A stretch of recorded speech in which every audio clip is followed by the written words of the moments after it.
Welcome to the Spiritual Phoenix Podcast. I'm your host, Ross Cessna, and I bring you a weekly podcast about alchemy, spirituality, magic, mysticism, and more. Please leave us a 5-star review on iTunes, subscribe to our YouTube channel, and like our videos.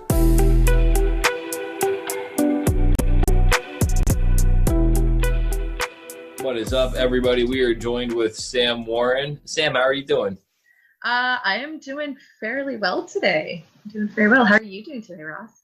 I'm doing pretty good. I went to this Thai Roke class. I don't know if I'm saying it right. Are you familiar with that? No, not at all. It's kind of like a blend of Tai Chi and like flow yoga and martial arts. Oh. It was super cool. That sounds so interesting. Yeah, I'll have to send you the name of it. I don't know if it's unique to this area or like where this guy heard about it from, but I've never seen anything else about it previously. I really enjoyed it though. Thai Roke? Yeah, it's spelled like, the Thai is spelled like Tai Chi, but the last part is R-A-U-C-H, I want to say. So you might pronounce it differently than how I'm pronouncing it. Roke. Okay, cool. Yeah, I'll have to check it out, see if there's something up here this way with it. Yeah, it was definitely unique. This is, I think, your third or fourth time on the third. Okay, awesome. Yeah, I think it's the third. Yeah. Very, very cool. I'm going to ask you the one traditional question. What are you grateful for today? Okay, I have to sit with this for a moment.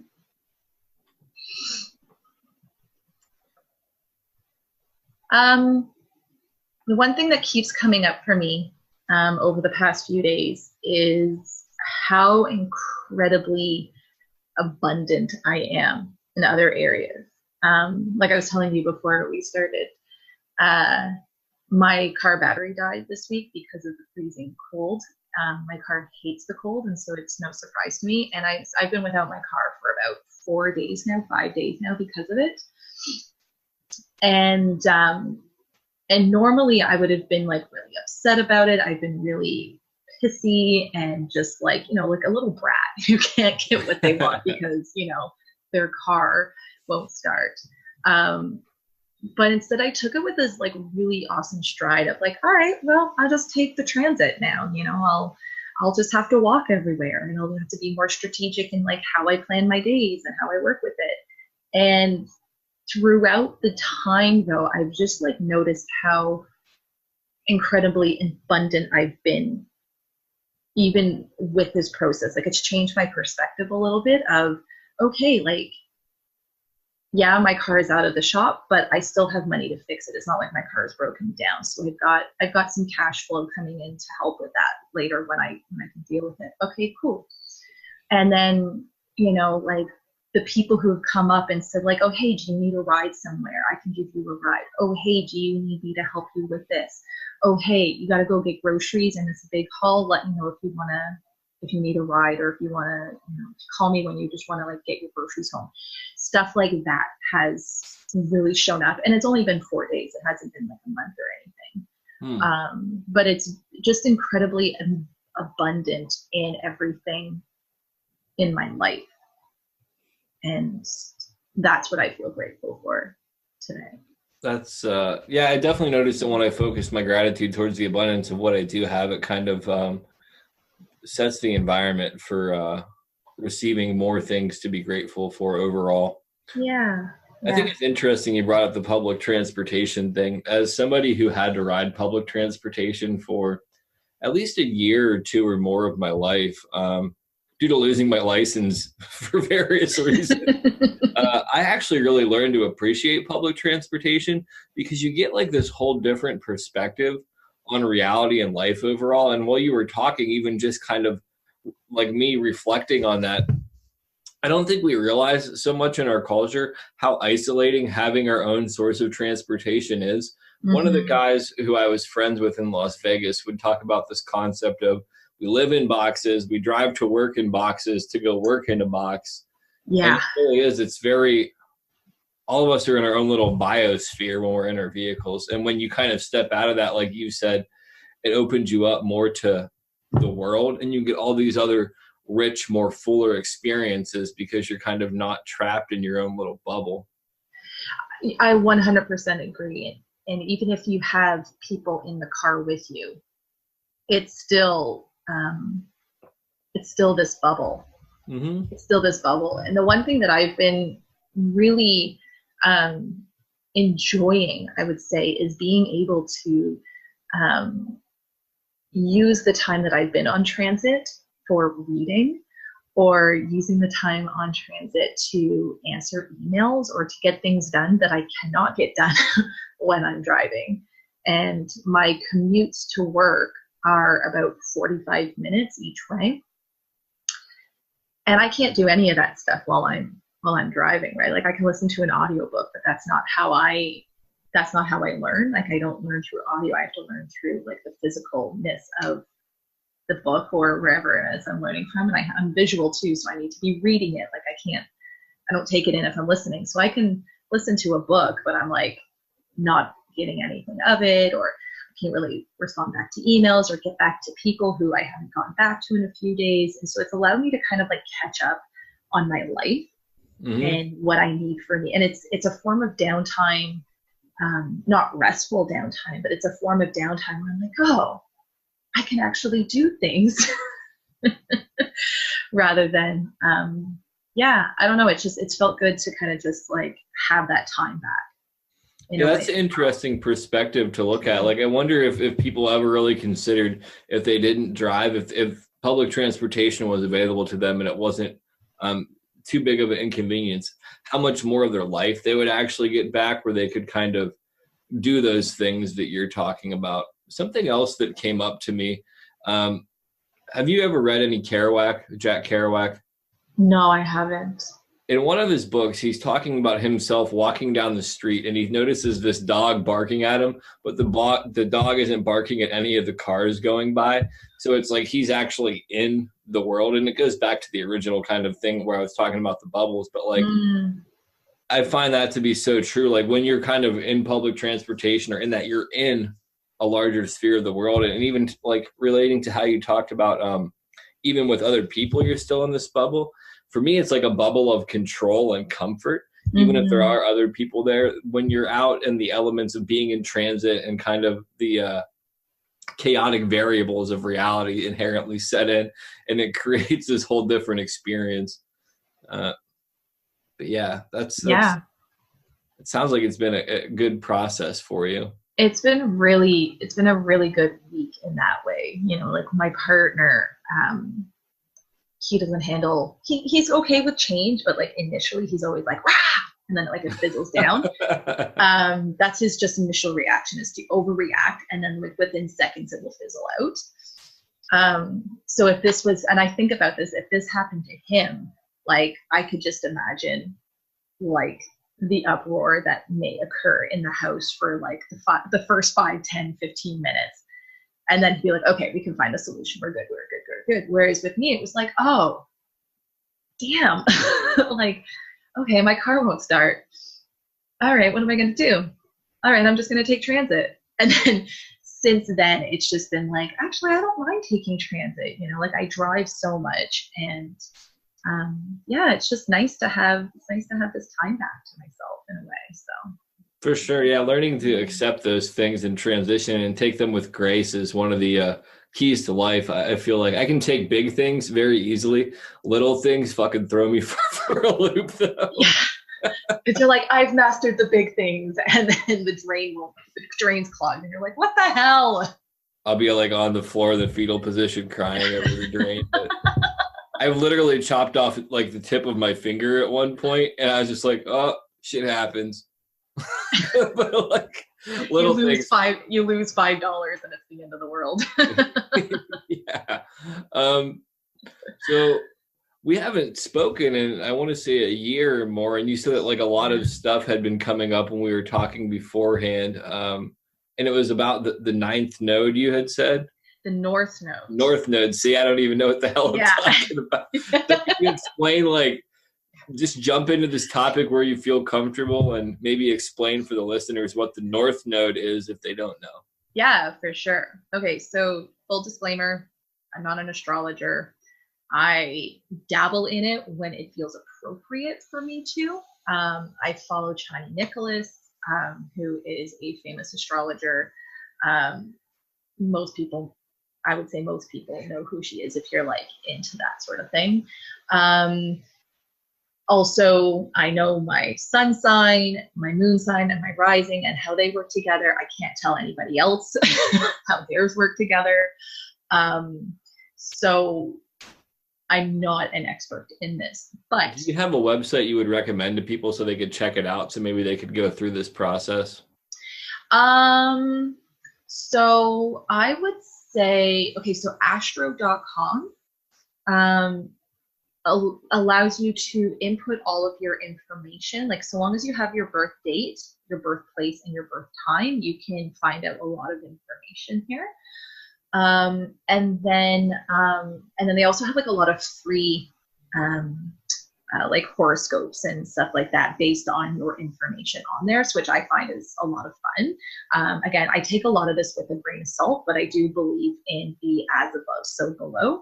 And sometimes it's more relevant than others. You know, like sometimes I feel it more, and then some other days, like I'll go like months without feeling like I'm actually feeling what's happening cosmologically in the cosmos. What I can do is I can send you some websites afterwards that maybe you can put in the show notes for people to figure out their information and stuff like that. Absolutely. Cool. Okay, so that's with that. So to back it all up, I've been was dealing with adrenal dysfunction for about 2 years. 2 years, it would be 3 years at this point, but I've been kind of working through it. And I was going back to school to become a psychotherapist. I was running my own yoga business. I was really trying to find myself in the world and where my career is and where I'm going with my life, because it just felt meaningless. It felt like I'm just like, yeah, I'm having fun and I have my freedom during the day and I can kind of like have my schedule super flexible, but it was also really draining for me. And it got to about Christmas last year, so December 28, 2017, and I was just like beyond exhausted. Like, I'm studying for school and I've got my exams and my assignments coming up, and I'm just like, I can't do this. Like, I just cannot do this anymore. I can't keep my eyes open. I can't keep studying. I can barely like get out of bed in the morning. Like, it kind of looked and felt like depression, but it didn't feel like depression. Didn't feel like mentally I was in that really dark space that a lot of people go through when they are depressed. It just, the physical symptoms felt like depression. And that carried on through to January. That carried on through to February. It carried on in through March. And it was getting to the point where I could only do 2 things in a day, and then I was done. And one of them being work and the other one being something else. So it was either work and cooking for dinner, work or going to dance, work or going to a yoga class, work or having one friend. Like, I could only do 2 things in a day before I felt like I just couldn't keep my eyes open anymore and I had to go to bed. And I'd sleep for hours on end. You know, like, it would probably be about 10 hours and I still would feel unrested. And it wasn't because I overslept. It was just because my body was shutting down so much. And my sister had her baby shower at the end of March. And I was like, I could barely keep my eyes open for that. And that was a huge turning point for me. I was like, I can barely keep my eyes open around this. Like, I don't understand what is happening here. And then my older sister had mentioned, oh, your North Node is this, so that doesn't surprise me. And when she said North Node, it kind of clicked in for me that I was like, oh, I know this. Like, oh, I remember this word. I remember learning about this through like some astrological deep diving rabbit holes that I kind of get myself into every once in a while around certain things. And I was like, right, I remember learning about the North Node, and I remember learning that there's a South Node, and I remember, and like, all this was kind of coming back to me. I don't remember for the life of me what all of it meant. So later that night, I went home and I frantically was searching North Node, South Node, everything about it. What's mine? What's going on? And so essentially the North Node is where your spirit, your soul, whatever you want to call it for you, wants you to go towards. It's where it's actually asking you to move towards in your life. And your South Node is essentially where you've been coming from in your past lives. So your South Node is where you've been coming from. It's past lessons that you've learned, but it's also your comfort zone. It's where you feel so comfortable that you can slip back into it, no problem. No problem. Like you're just like, nope, I am good and happy here. Whereas your North Node is always that challenging space to kind of move towards. It's not easy. It's out of the comfort zone. But that's where your lessons to learn in this life are going towards. And so I was kind of like, okay, this is interesting. Let me see, because I'm always into trying new things to see if it works for me. You know, and I'm very dismissive of a lot of things because I've done that, but there's also certain times when you're like, no, I have to try something. I have to try to see if this works. If it doesn't work, okay, great, I know. But if it does, amazing. And this is one of the times. And so I looked up what my North Node is. And North Nodes go, I believe it's like every 18 months, it changes astrological signs. So my North Node is Taurus, and my South Node is Scorpio. And basically what that means is I am super comfortable in like the Scorpio realm, which is about going deep into the dark places. It's about going deep into the psychological and going deep into the occult and going, like, I'm able to like really sit in that space of secrets and of, I wouldn't say deception, but illusion, and really kind of getting into that headspace of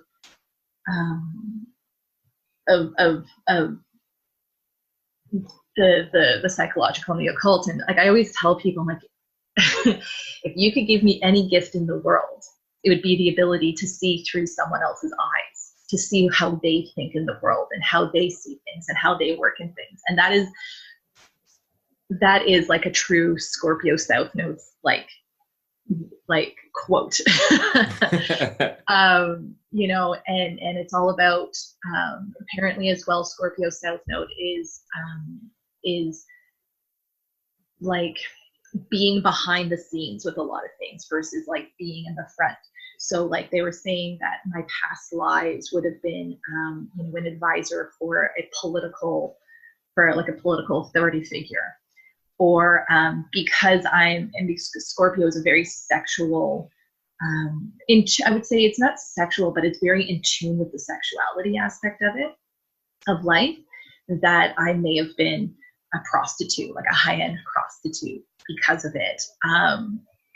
Or maybe not a high-end prostitute, but I may have had that kind of a lifestyle, or I may have used sex to get my way with certain things, and like that kind of illusion and deception of things, and kind of, it's all about like the smart, it feels really smarmy when I think about it. I'm like, wow, it feels really smarmy and kind of gross, like about where that energy can come from. And not that I've ever had that in my current life, but I can see that being a part of where I could have been, like kind of looking back with a lot of things. I'm like, okay, like, yeah, I've used my sexuality to get my way sometimes. Sure. You know, like, I'm female. I've got boobs, and, you know, it's like I can flirt my way into certain things. And, you know, and thinking back and really, really contemplating and reflecting and seeing with it, I'm like, whoa, that is a comfortable spot for me.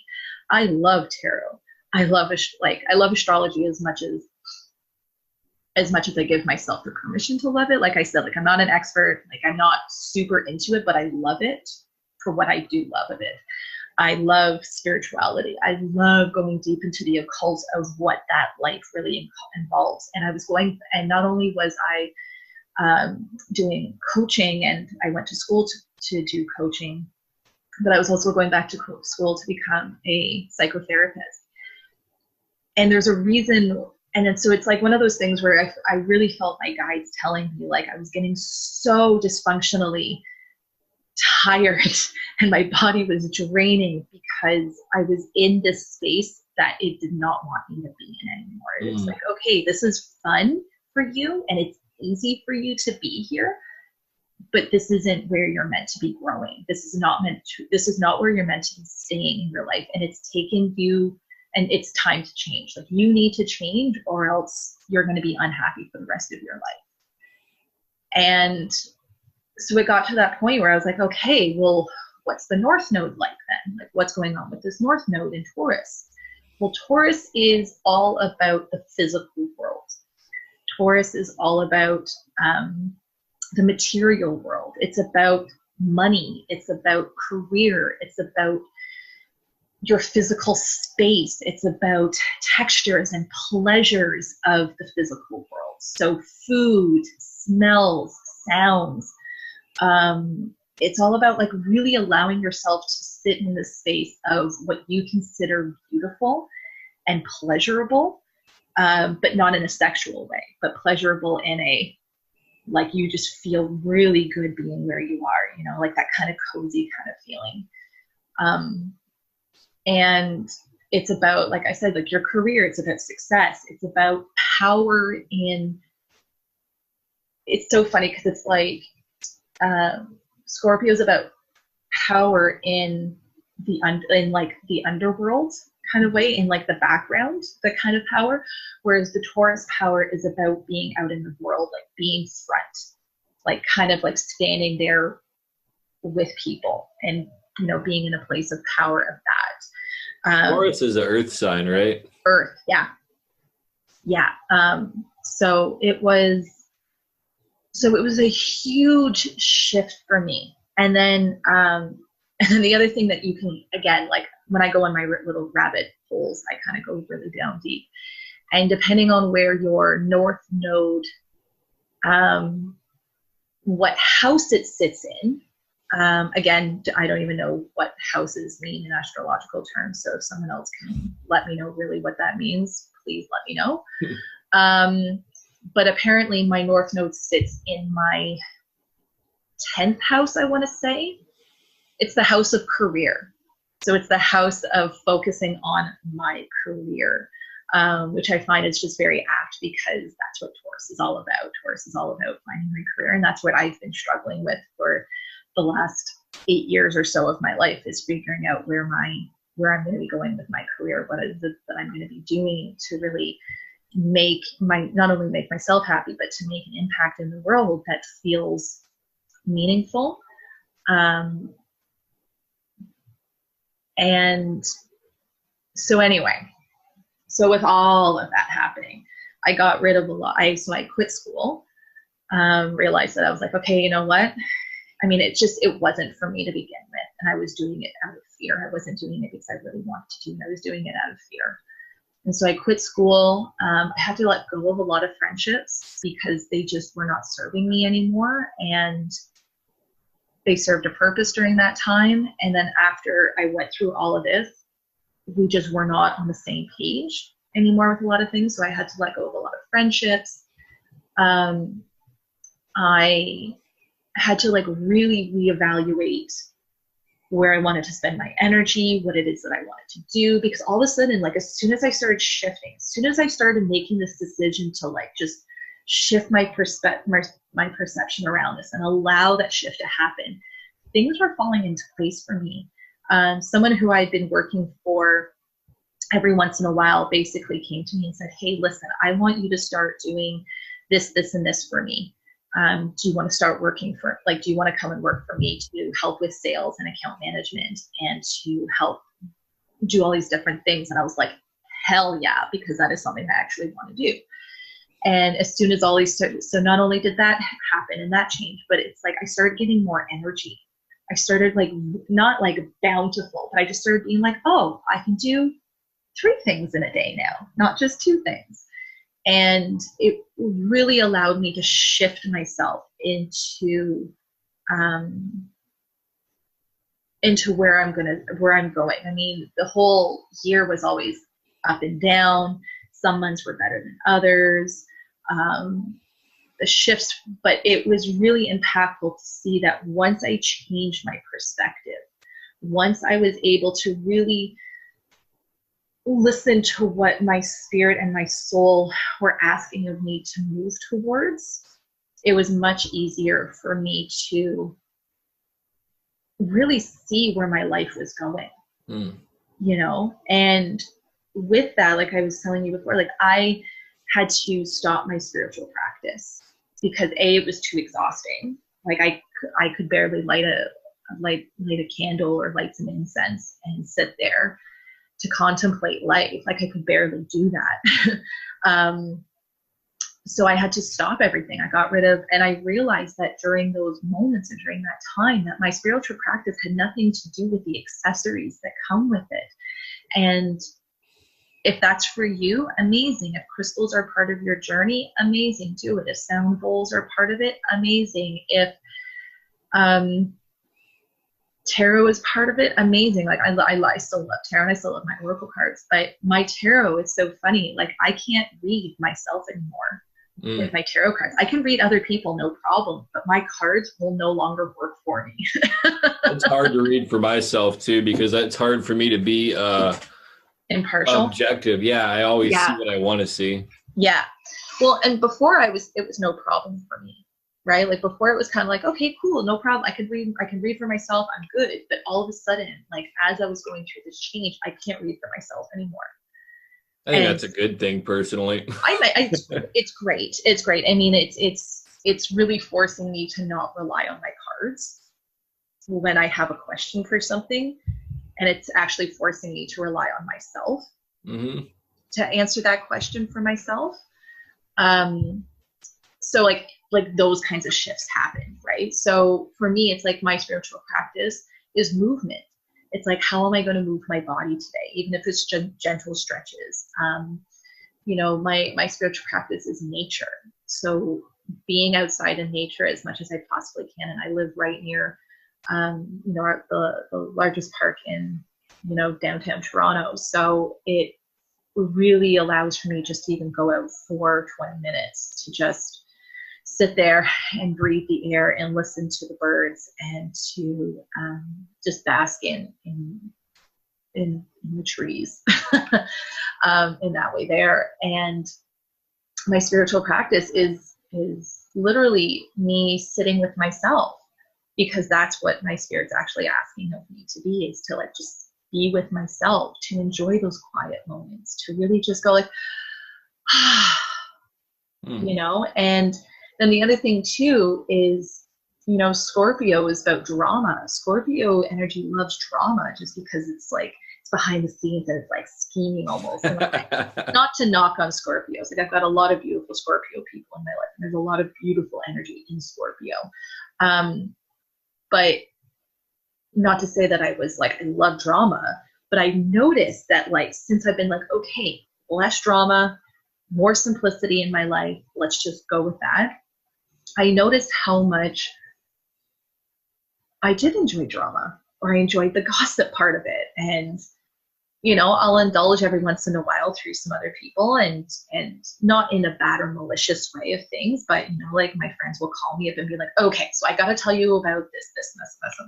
And it's a little gossipy, but it's not like I'm going to sit there and spread the rumor or anything. It's, you know, I don't participate in it the way that I may have used to like 10 years ago.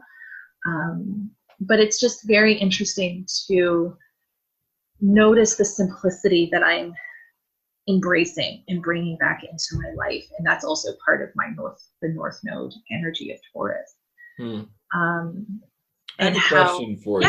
No, go ahead. Continue your thoughts. No, I was just going to say was like this embracing of going towards my North Node has actually drastically changed how I'm viewing my life and how I'm actually participating in the workforce. Like I was always a hater on working for other people and working the 9 to 5.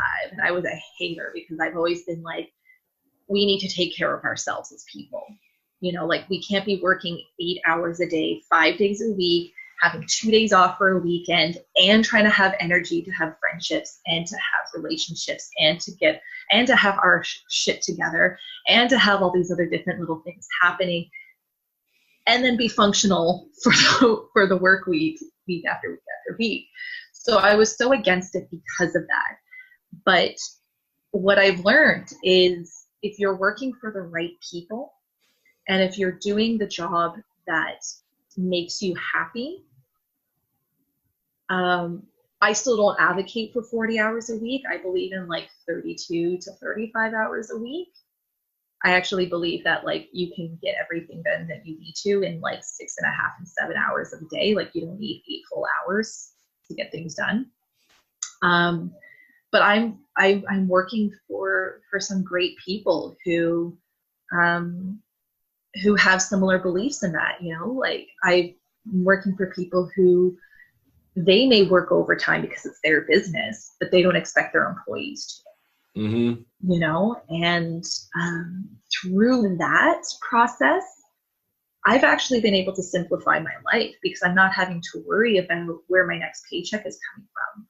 I'm not having to worry about, you know, like, do I have to organize this, and this, and do I have to get this done so that I know that I can have a roof over my head and I can have food in my belly. Like if I have to do that, it's because it's part of my job description, not because I have to do it for my own. And through that, simplicities come into my life. And who would have thought that having a paycheck come into my life every 2 weeks would bring so much stress out of my life. Mm-hmm. You know? And I never thought I would ever be that person. Like I said, I always hated on it. I never thought I would ever be that person, but who would have thought? Right. One of the things that I've found in my own journeys from like working for other people and hating that to be like really focusing my energy on working for myself is, first off, I am a horrible boss because I overwork myself just like all the bosses that I used to hate. Yeah. Secondly, it's so much more work to actually work for yourself because then you're responsible for all these other elements. And for me, I can't leave it just at the door because it's something I'm passionate about. Absolutely. So my life revolves around my business in some ways, which has its good things and bad things. And it's like I'm really learning to kind of step back from some of it and take on a more level-headed approach, which is good. But if people don't have the ability to kind of look at it, it can be incredibly destructive. And there is comfort in having a secure paycheck and working a traditional job. But I think the caveat, and you named it there too, is if you're working for the right people. And it really has to be that good situation where you can feel like you're making a difference and actually providing something that you're passionate about. Absolutely. And I actually am really envious of people who own their own business and who work for themselves, because for the longest time, I wish that I was that person who could do it.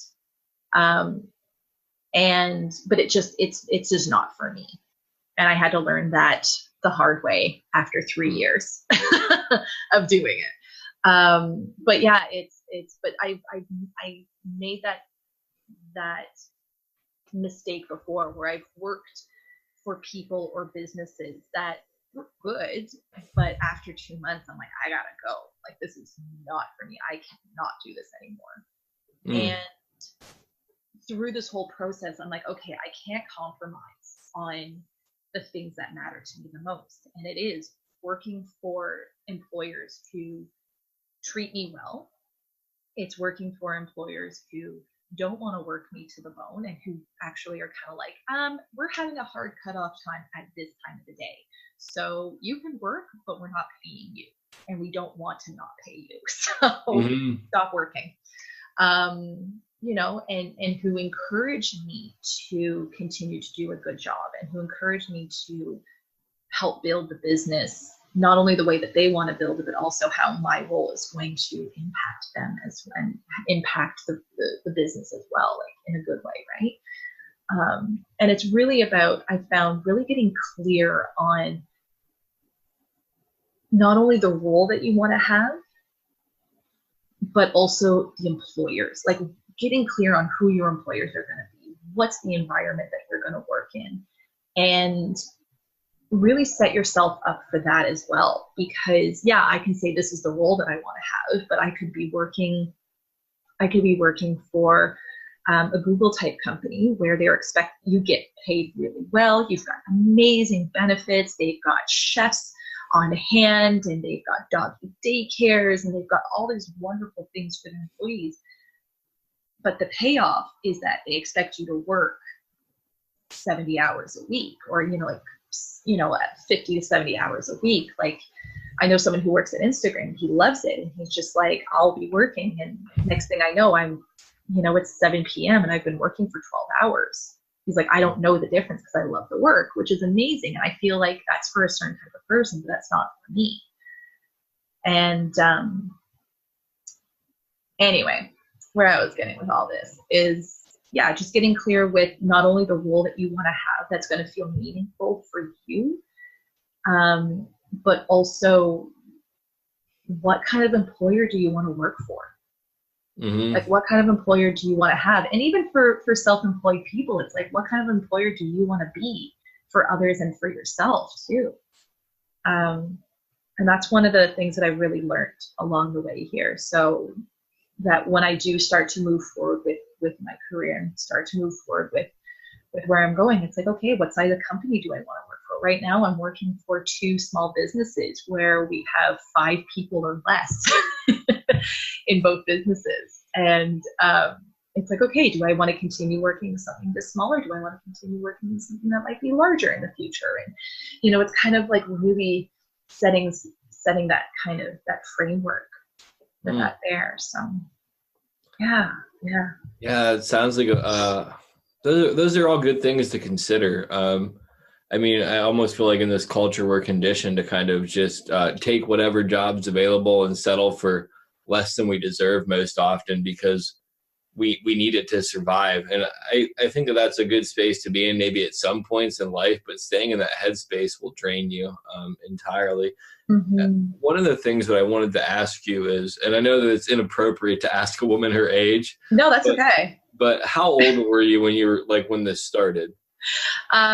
So the adrenal dysfunction, so I can't call it adrenal fatigue. But the adrenal dysfunction started when I was about 31. Okay. Yeah, it started when I was about 31. And I just turned 34. So the whole journey, like this whole journey that I went on, started just after turning 33. So. Okay. Yeah. So it's fair. I feel like it's fairly late in the game, like considering, like how we're supposed to evolve. It's like, oh, you're supposed to start your career in your 20s and get all this stuff going on, blah, blah, blah, blah. But it's one of those things I'm constantly reminding myself that this is my journey. And yeah, it might be a little late in the game, but I wouldn't have been here in this spot even if I try to. I think that the whole cultural 7 years ago. Yeah, absolutely. I think the cultural concept of that being late in the game is relatively short-sighted. I mean, in the scheme of things, it's actually still fairly early in your life. I was asking because I noticed in my life there are certain key time periods, and it might fluctuate by a year or two either direction. But 28, which is I want to say Saturn return is around 28. That was this big moment in my life. And then I also think 32, although I don't believe in Christian doctrine or stuff like that, I've heard people call 32 the Jesus year, in a sense of where it's this resurrection and kind of this whole transformation of your life in general. And it might even have been 33, maybe it might not be 32. I'd have to research it more, and I'm not really that inclined to do so. But neither am I. I keep hearing about the Jesus here, but I'm like, I don't understand. yeah, it's just more like coming back to your life in a new way. And even like your process kind of sounds like a mixture of Saturn return and the Jesus year. And it seems like it kind of fits the same time frame. So that's kind of why I was asking that, like just to get more insight. I want to take a quick break real quick, if that's cool with you. Sure. Yeah. And then we can come back and continue this and kind of unpack more of this experience, because I have some other questions and fun little things to throw in there. Yeah, sure. No problem. All right. Thank you. Okay, no problem.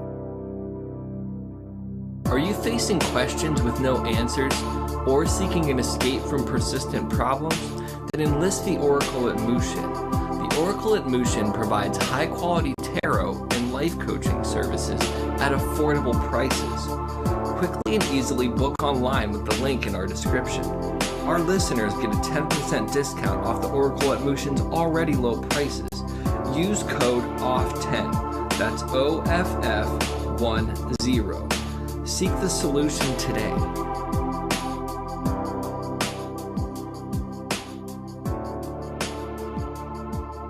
All right, we are back here for part 2 with Sam Warren.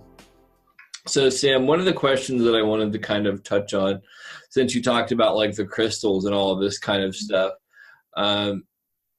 maybe it's not so much a question, but my own personal experience. I find that like I really enjoy a lot of that stuff, but the guy who's my sponsor, the 12-step program, he talks kind of about living in prayer, more so like your actions and intentions, giving you a more direct experience with spirit. And it's also kind of like this wu-wei concept of the art of doing by not doing. So like being so enmeshed in your life, that in itself is an expression of spirit. Is that kind of what you're talking about with this whole transition in your life? Yeah, I feel that that's where it's led to. Like I was saying to you before we started recording, I had to give up all my spirituality, and it took about, I didn't have to give it up, but that's what it felt like. It just felt like I had no time. I didn't have an interest. I couldn't keep up with what I knew my spiritual practice to be. And it took me up until about like December 2018, like this past December, to really like come back into what spirituality means for me. And it kind of, I don't know, it feels strange because it's like, it feels like it's ingrained in me.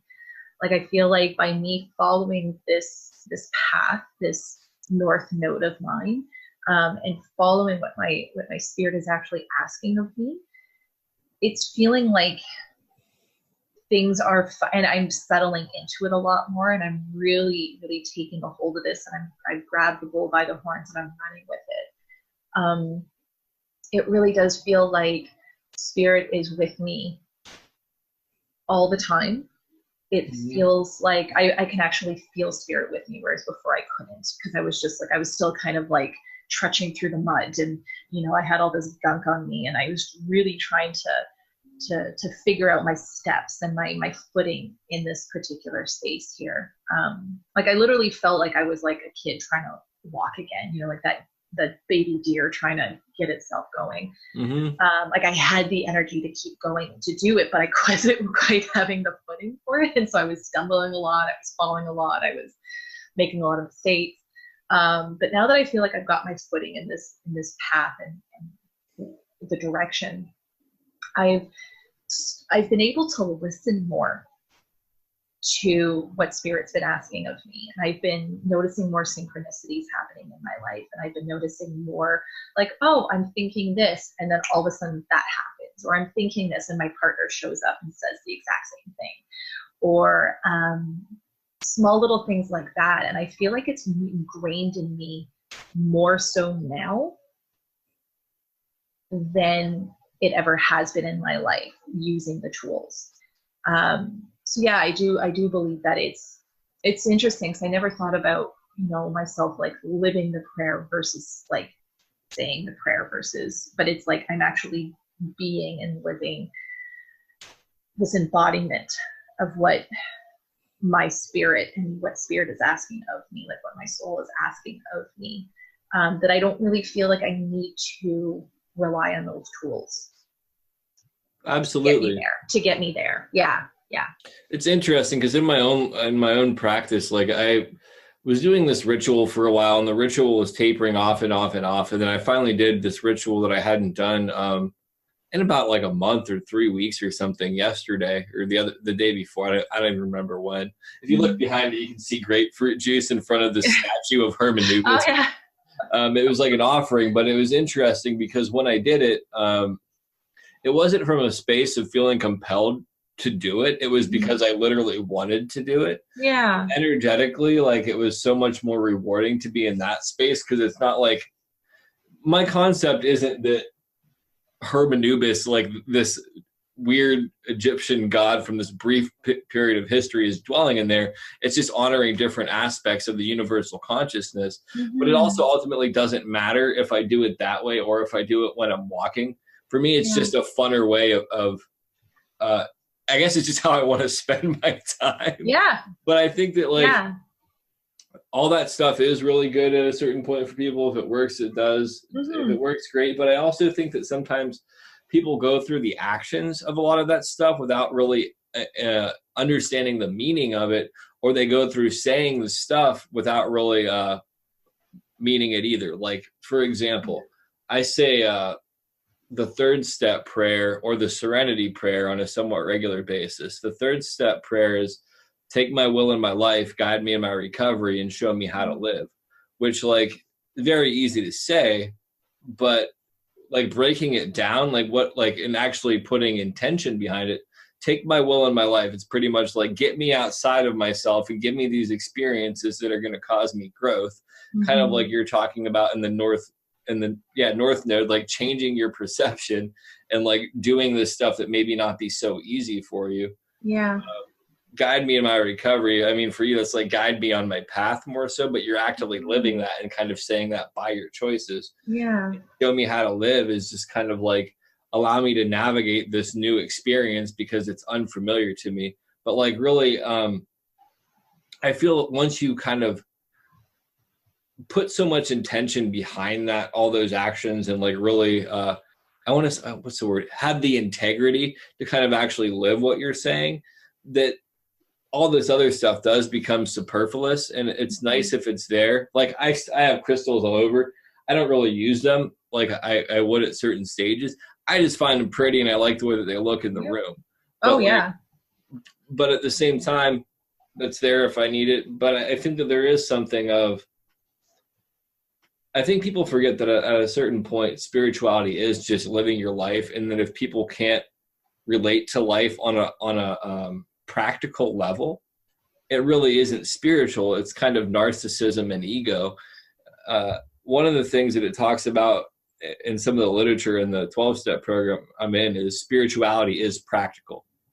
And like when I read that, I had to reread it again. I was like, damn, that's like a really profound statement, because it was 3-word sentence, but that changes the whole perception of reality in the sense that, so just me living my life, being a decent person, living with integrity and making choices that best suit my outcome of my life and help me live comfortably and help other people.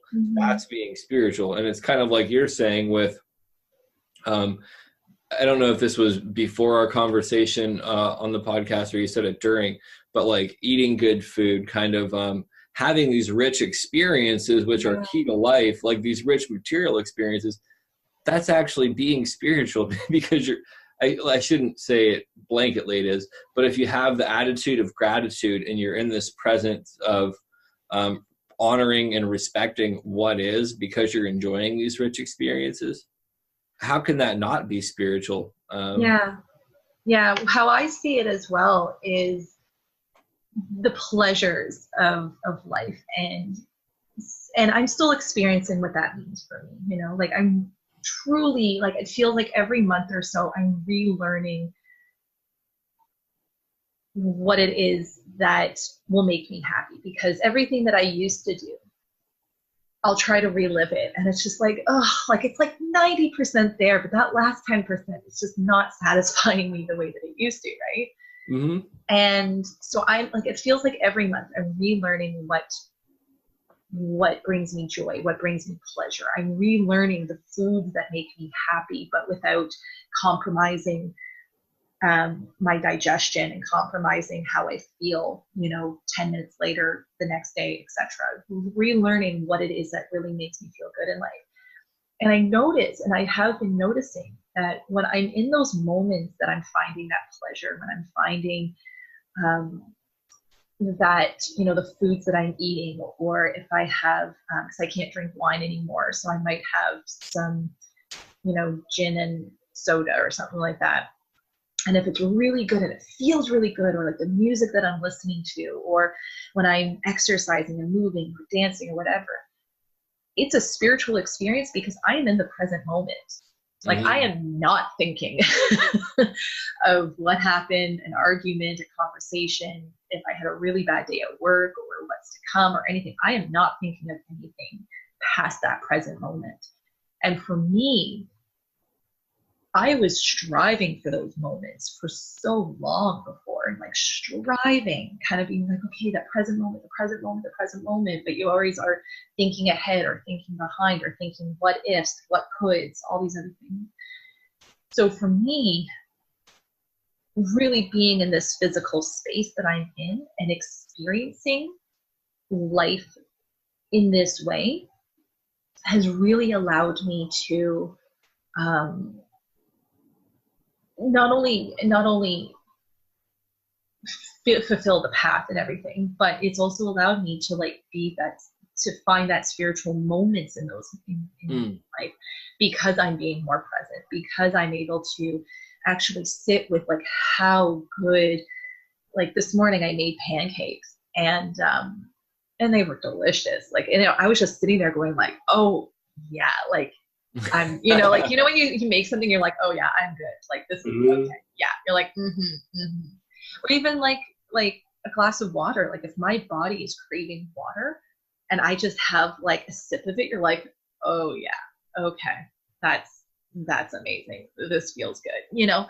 Stuff like that, where it literally takes you into that moment of where, and I can feel it in my body now. Like I can literally feel it in my body where it's like doing the happy dance, or it's feeling like, okay, it's melting, it's feeling good. It's kind of like, oh yeah. And I can feel it in my body when I'm also tensing. I can feel it in my body when I'm experiencing something that's not feeling good, that doesn't agree with me or feel aligned with where I want to go and what I want to be, where I'm experiencing all that and I'm feeling it more, and I'm noticing it. And before, going back to what you were saying as well with a lot of things, what I kept on coming up was faking it till you make it. People going through the ritual and saying the things because that's what they should be saying or doing it. I was doing a lot of that too, because I honestly believed that I'm just going to fake it until I make it, until I can believe, until it's ingrained in me. And that's just how I'm going to be this spiritual intention that I'm putting out there. But it is never working for me. Like, I don't know. Some people it works, but for me it just wasn't working. And now I don't feel like I'm faking it. Like I'm not doing a ritual because I'm going to try and force it into my subconscious and into my being. If I'm going to do a ritual, it's because I want to, because it feels good, because it feels good, and because it feels like it's something important that would add to my life, and not an important should, but an important want. Yeah, I totally agree. It's like yesterday with this whole ritual, it's like, I feel like Herb Anubis probably needs some juice. Yeah. It's like, I feel like I haven't done this in a while, and I find the whole process of doing it, like, I find this enjoyable. It's not because I should, or it's not because I need to. Like, Herb Anubis isn't going to get upset if I don't talk to him. It's more like I enjoy doing this. Yeah. So I should do this. One of the things that came up in what you just said too that I really want to touch on is when people say like stay in the present moment, the very act of doing that is taking them out of the present moment. And it's funny because like, it took me so long to understand that like the way that I did meditation took me out of meditation. The way that I approach spirituality always put it on the horizon. And a lot of this stuff that's present in popular culture, in spiritual circles and all this stuff, actually is what prevents people from being successful with it.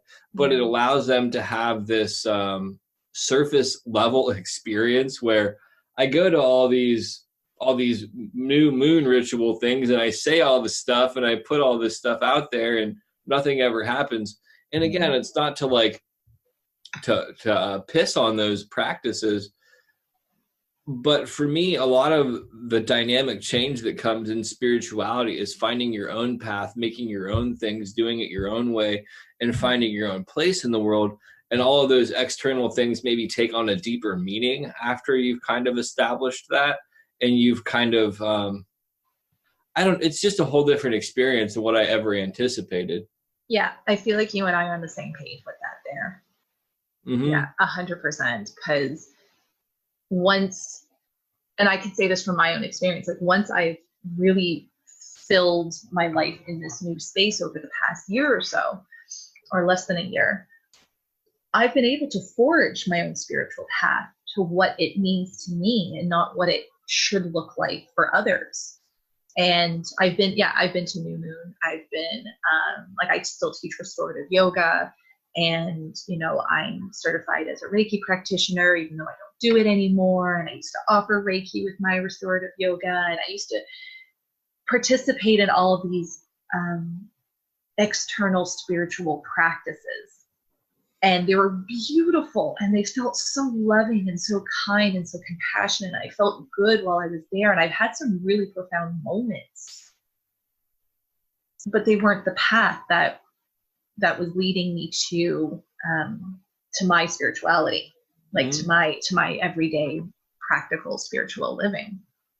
And yeah, like I'm not hating on it either. That's what you want to do, if that's what makes you happy and if it fulfills you, please do it. It's just not my thing. But it is all surface. It is literally all surface, because like, as you were saying that, like I tell my students, like anytime you find yourself, as I say, seduced by the chatter of the mind, like come back into your breath and come back into the present moment. And as we were talking about this, I don't know, I just felt this kind of like, oh, like, am I bringing them out of, it's something I'm going to have to think about a little bit more. But I'm like, am I bringing them out of the present moment by doing all this stuff? Even though I'm trying to bring them back in. I would say that that's more so planting seeds. So when they're doing their own practice, they can use that as kind of like a guidepost to reel them back in. No, for sure. But it was just like kind of that thing where like, oh, is there anything else that I'm doing throughout the practice that maybe guiding them away from the present moment? You know what I mean? Like there's certain things where I'm like, oh my gosh, I'm gonna think about this now. Yeah, I don't know. I also think that sometimes this is maybe not going to be a common or a popular opinion, but sometimes I wouldn't say you have to mislead people to get them on the right path, but sometimes you have to say the common thing to lead people to their own path. Like for me, if I didn't get misinformation or information that I had to discredit at some point in spirituality, I don't think that I would be where I'm at. Yeah, I agree. I mean, it's one of those tricky things, because I'm actually very grateful of the path that I chose. I'm very grateful for and I hate it, but at the same time, I get it. And I'm sure that the people who are in that space will come out of the other side feeling differently. But it's very similar to like being fed the positive vibes, like positive vibes only. And that's what you get when you first start your spiritual journey, is you get woke and you're like, what is this? What is this?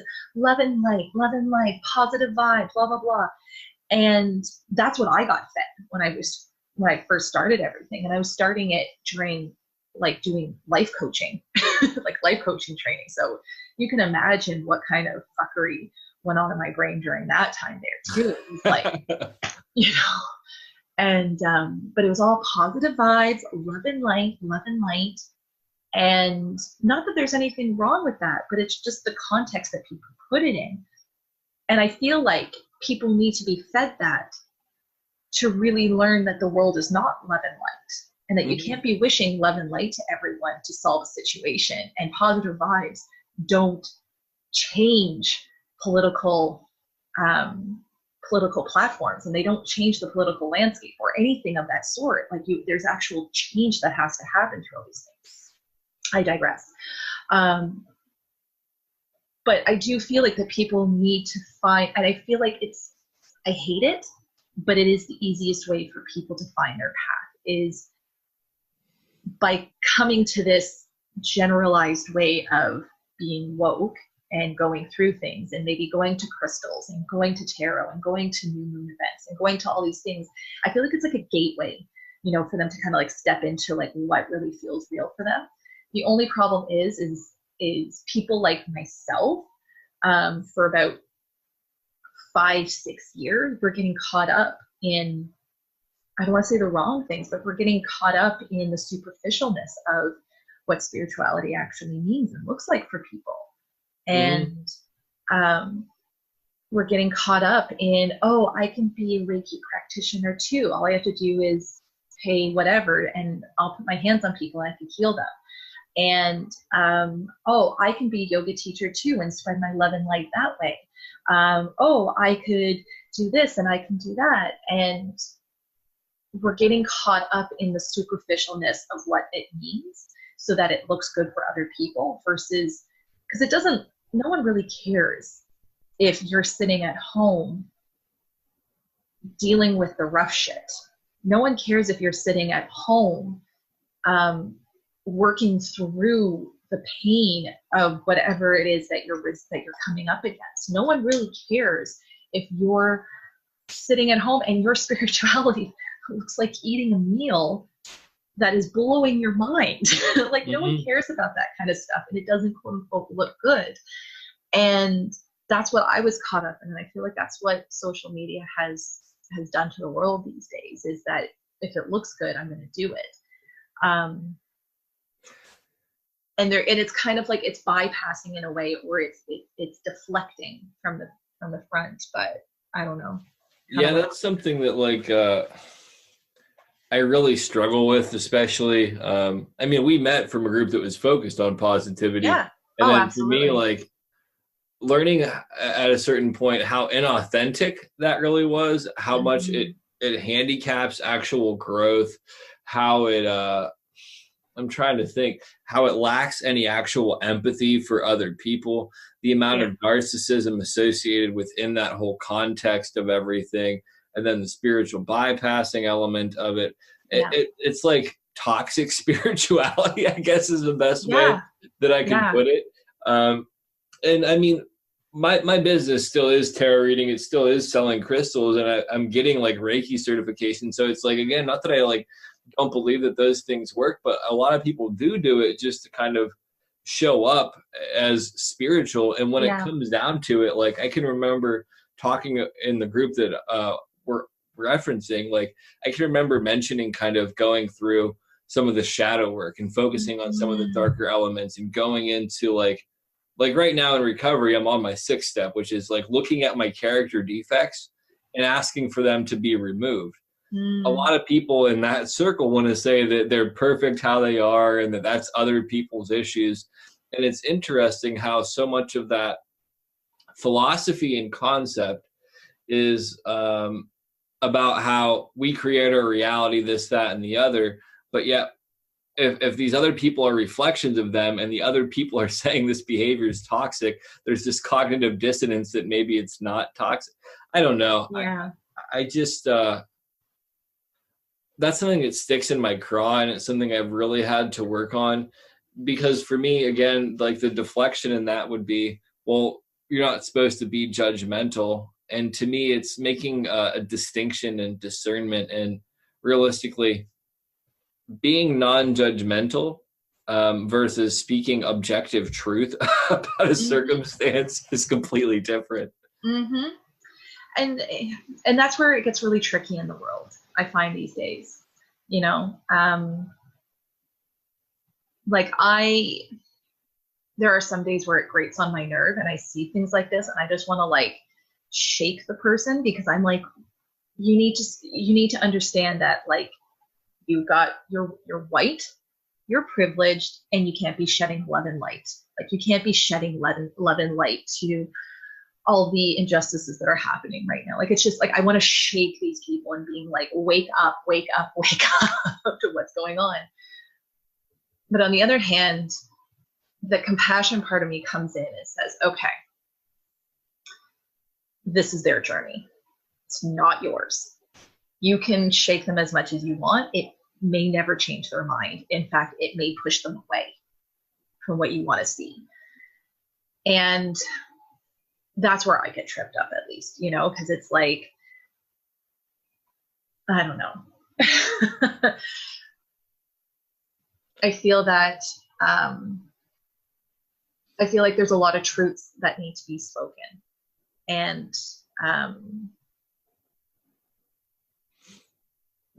but again, like you said, like, I don't know, it's hard. It's like, I see everyone on their own journey, but then they want to be blind to everything. Okay, go ahead and be blind. And if it works for you to live in your little bubble of positive vibes only, and of personal development, and strive, and, you know, like, it's okay. You're perfect. You're exactly where like, I believe you're exactly where you need to be, but it's like, you're perfect just as you are, and just gotta have to love yourself a little bit more. Yeah, sure, I do believe that too, but I also believe that, yeah, there's facts in the world and facts of life that are happening around them that they're just completely oblivious and ignoring because it suits them to live in that world. And I don't blame, and at the end of the thing too is like, I don't blame them, because I'm like that in certain other ways as well. It's very infuriating when you're on the other side, you know, and you're watching it and you're like, come on. I think if anybody can kind of think that they don't ever do any of that in their own life, it's kind of cognitive dissonance in that aspect as well. I just have a lot of issues with a lot of that culture, and I'm sure that a lot of them have a lot of issues with how I do it. And it's all good at the end of the day. One of the biggest lessons that I'm really trying to instill, I gotta blow this candle out. Hold on. Sure, yeah.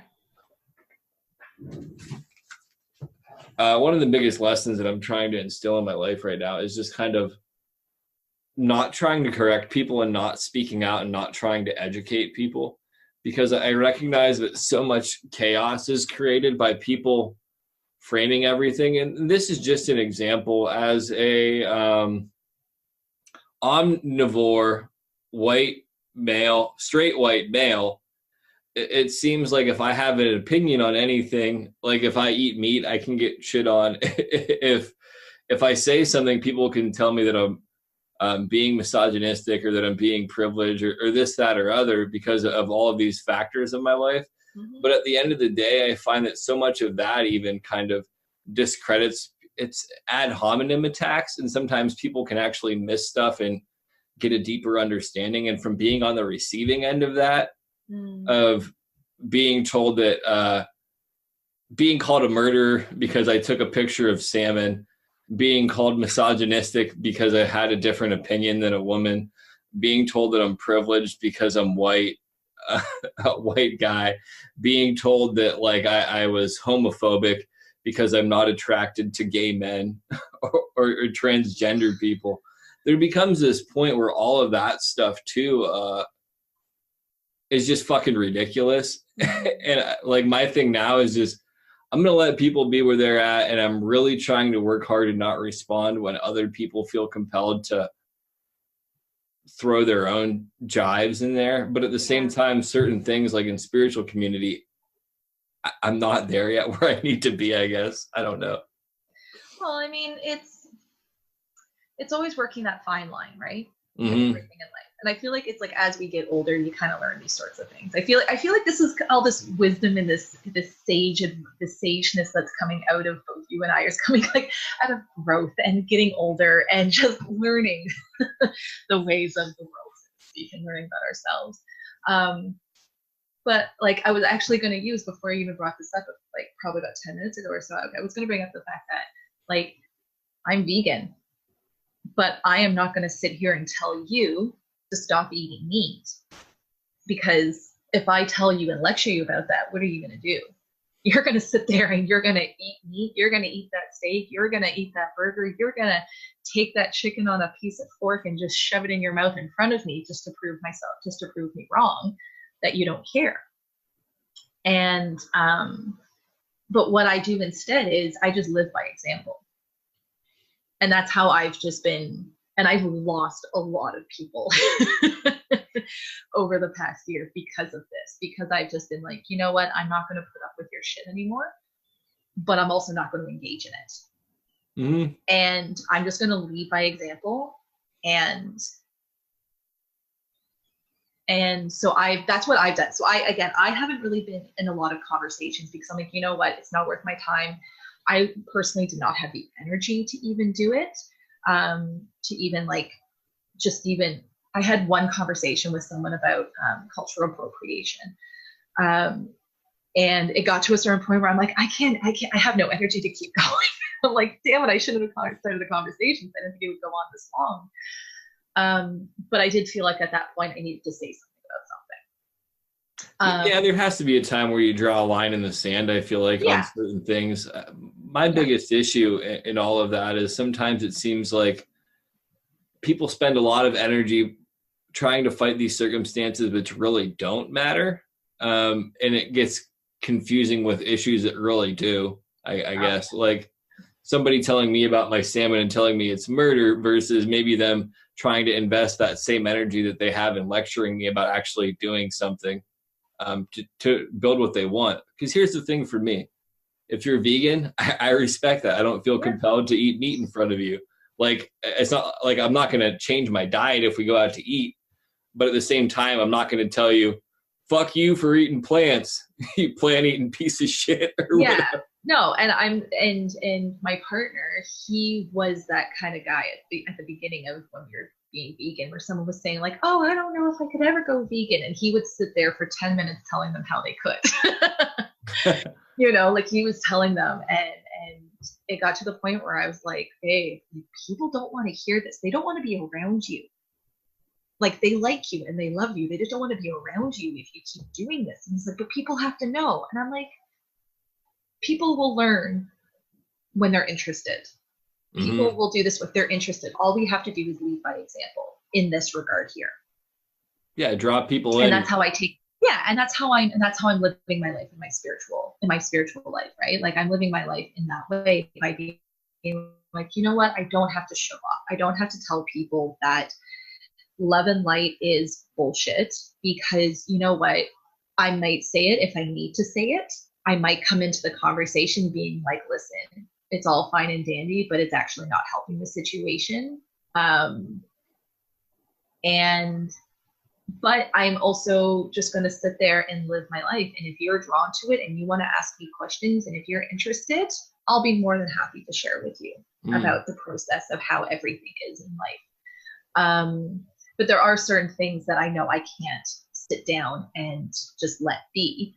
And in those moments, I will be ready to stand up and fight for what it is I believe is right. You know, like, not to get too into it, but our province, we don't have states, we have provinces in Canada. Our province is run by a mini Trump. Let's put it that way. Oh no. We have public health care in all of Canada. And last night, amongst a lot of the things that he is doing, he's cutting hospital budgets, he's cutting school budgets, he's cutting, we have full day kindergarten in our province, and he's thinking of cutting it down to half day kindergartens, which means their parents have to put their kids into daycares, and daycares are already overflowing at the moment. He wants to reduce the cap size of kindergarten classrooms as well as grades 1 to 6 classrooms. He's basically like turning our entire province into a business, not a social state, not a social state or a social system that people live in. Long story short, found out last night that he's trying to draft a bill to privatize our healthcare system. Mm. And I got so mad like that I started crying. And this is like after like the whole thing I was telling you about yesterday, all the synchronicities and the beautifulness of yesterday. But I just started crying because I was like, okay, this is a fight that I cannot lie down for. Like, this is a fight that I actually need to, you know, continue to fight for, because this is something of a human rights, you know, this is a human rights violation. And stuff like that, where I feel like, okay, this is where my energy is really meant to sit with, you know, versus having to have an argument with someone about how they believe that love and light isn't going to help the situation. You know, so it's like, lead by example and fight for what it is that you actually want to believe in. And absolutely. That's how I've been living my life these days, in my spiritual life. And like I said, I lost a lot of people along the way because I'm just not engaging, and I'm not commenting, and I'm not giving them the energy that I used to give them. And my life is more full than it ever has been before. You know, because I'm not engaging in the pettiness of things. I'm not engaging in,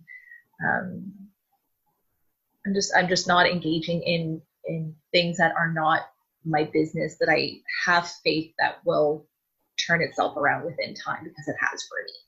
So. Yeah, I want to say one more thing, and then I'll let you kind of end the show on your own, in your own way, because I know you got to get running. I do.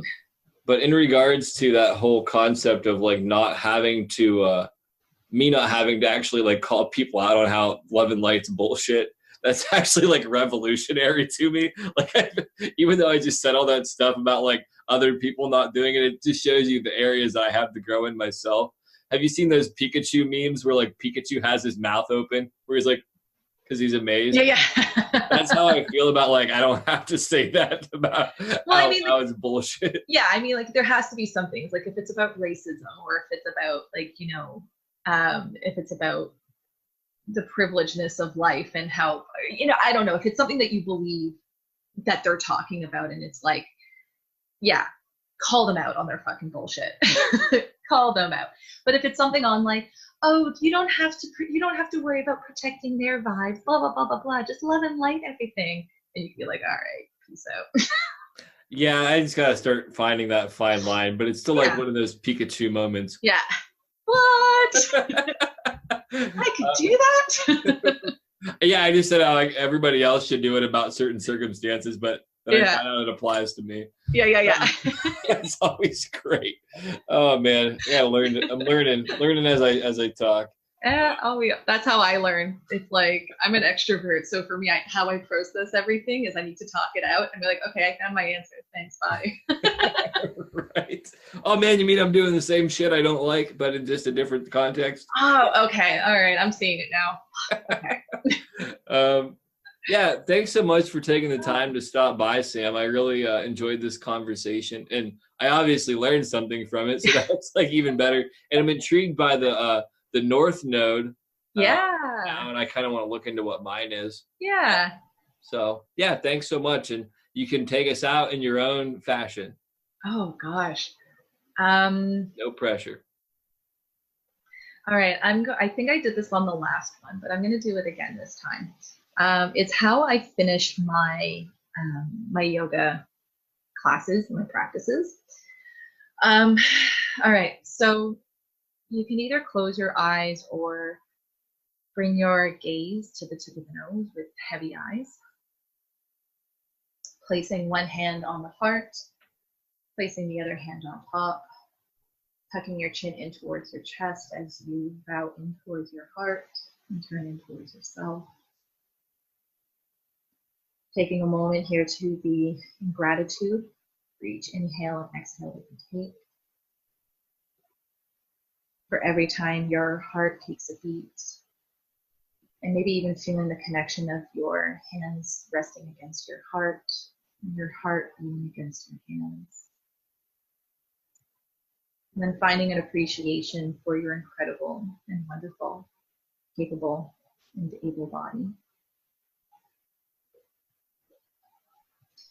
May we never take this moment for granted. May we find truth and beauty in all that we see. May we love from the deepest part of our heart, and may we know the strength of our soul. The light inside of me honors and acknowledges the light inside you, us, and all the listeners.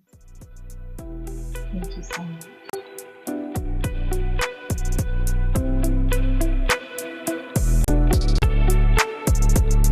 Thanks for listening.